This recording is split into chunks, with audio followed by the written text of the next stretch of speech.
Bonjour à toutes et à tous, c'est Monsieur Le Boucher qui va vous présenter dans cette vidéo les différents théorèmes de convergence des séries. Puisqu'on l'a vu, une série c'est une somme, enfin c'est une suite qui a la forme d'une somme, et on s'intéresse est-ce que la suite qui a cette forme de somme est convergente ou non. Donc une méthode classique c'est de passer par ce qu'on appelle les sommes partielles, et de calculer les sommes partielles et d'ensuite faire la limite, comme on ferait la limite d'une suite. Malheureusement on ne peut pas toujours calculer les sommes partielles. Et donc, il y a d'autres techniques qu'on a mis en place pour comparer les sommes et les séries entre elles et dire ah bah celle-ci va converger, celle-ci va diverger. On va reprendre donc ces trois techniques, à savoir la technique par inégalité, la comparaison par inégalité, comparaison par un petit taux, et puis la comparaison par équivalence.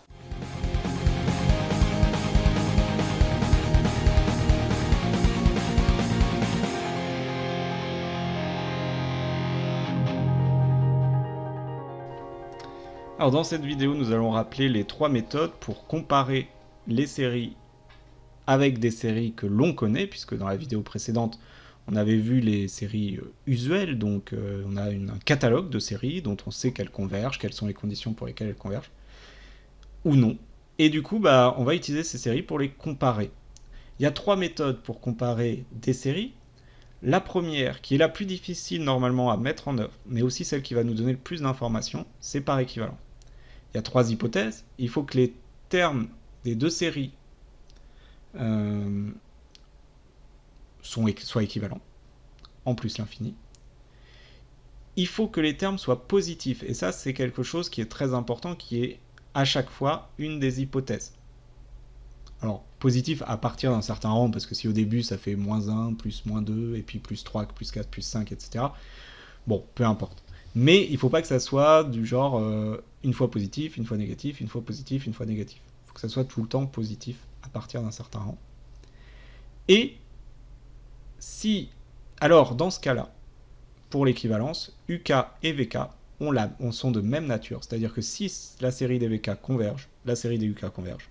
Si la série des VK diverge, la série des UK diverge. Donc si vous avez un équivalent entre les termes, d'une série d'où vous savez si elle converge ou diverge, eh bien vous avez gagné, tout simplement. L'autre, c'est la même chose. Souvent, c'est plus facile de trouver un petit taux, parce que le petit taux, c'est un petit peu moins précis que les équivalents, c'est sur les développements, on peut l'utiliser grâce au développement limité, notamment, et on a beaucoup de méthodes de calcul sur le développement limité. Là, il faut faire attention à l'ordre, c'est-à-dire que si UK, c'est un petit taux de VK, et que la série des VK converge, toujours VK à terme positif, alors la série des UK converge. Par contre, si UK c'est toujours un petit taux de VK, il faut que la série des UK diverge pour que la série des VK diverge. Ça c'est lié également à l'inégalité. Là encore, si UK est plus petit que VK, que c'est à terme positif, si la série des VK converge, elle va forcer la série des UK à converger. Dans l'autre sens, si la série des UK diverge, elle va forcer la série des VK à diverger. Donc, que ça soit par inégalité ou par négligeabilité, il y a un sens qui est très important. Très important, trouver des raisons, soit en regardant la démonstration de la comparaison par inégalité, pour bien comprendre pourquoi si l'un converge, si l'autre diverge, etc. Pourquoi c'est lequel qui pousse lequel. Trouver des exemples qui vous parlent, trouver des choses concrètes pour ne pas vous tromper. Voilà. Quels exemples concrets on pourrait vous donner avec des petits taux? Un petit taux classique. Exponentielle de -k, c'est un petit taux de 1 sur k carré. On sait que 1 sur k carré converge. Et du coup, exponentielle de -k converge. D'accord? Voilà un exemple. Pourquoi c'est un petit taux, toujours pareil, la formule des petits taux, je vous le rappelle, c'est exponentielle de -k sur 1 sur k carré. Ce qu'on fait k carré exponentielle de -k, et donc c'est l'exponentielle qui l'emporte. Quand k tend vers plus l'infini, ça tend vers 0. Donc ici, on a bien ce petit taux, on peut aussi l'utiliser des fonctions directement, c'est-à-dire que 1 sur k Alors 1 sur k carré, c'est un petit taux de 1 sur k.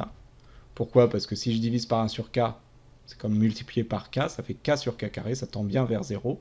Donc on a bien ce petit taux-là. Ça diverge. Et pourtant, 1 sur k carré, ça converge. Donc clairement, le fait de savoir que 1 sur k diverge ne nous apporte rien. À l'envers, on a 1 sur k, c'est égal à un petit taux de 1 sur racine de k. Et si 1 sur k diverge, eh bien, petit taux de 1 sur racine de k diverge également. Ça, il est lié au fait que 1 sur k diverge. Voilà, vous pouvez avoir des exemples. Si ces exemples ne vous satisfont pas, trouvez les vôtres. Mais il faut que tout ça soit clair, ça soit des exemples auxquels vous puissiez vous raccrocher si jamais vous avez un doute. Puisque c'est pas très difficile ces comparaisons, ces théorèmes de comparaison, mais il ne faut pas avoir de doute. Okay. Voilà, j'espère que c'est clair. Si ce n'est pas le cas, évidemment, vous pouvez toujours poser des questions en classe ou sur les forums.